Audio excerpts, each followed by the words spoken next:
తోటాయి గోను పువ్వులు మిలమిల విరిసే వాడవాడంతా ఓ పూల వరవాయి ప్రతి పువ్వులు చెరువేమో ఓ పూల తోటాయి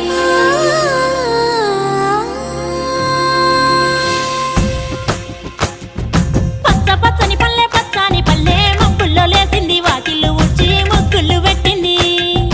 అందాల బొడ్డమ్మ వాకిట్లో పెట్టి జైలెత్తి మొక్కింది కాపాడమంటూ గౌరమ్మ నడిగింది ఆడబిడ్డలు ఇంటింట నిందే అమ్మ నాన్న గుండెంతో పొంగే సత్తి పిండి సకినాలు చూస్తే నోటి నిండా ఊరిల్లూరే పొద్దు పొద్దున్నే తమ్ముళ్ళు లేచి పూల కోసం బయలెల్లి ఉరికే శాపపరిచి వాకిళ్ళలోన చెల్లెళ్ళంతా బతుకమ్మ పేర్చే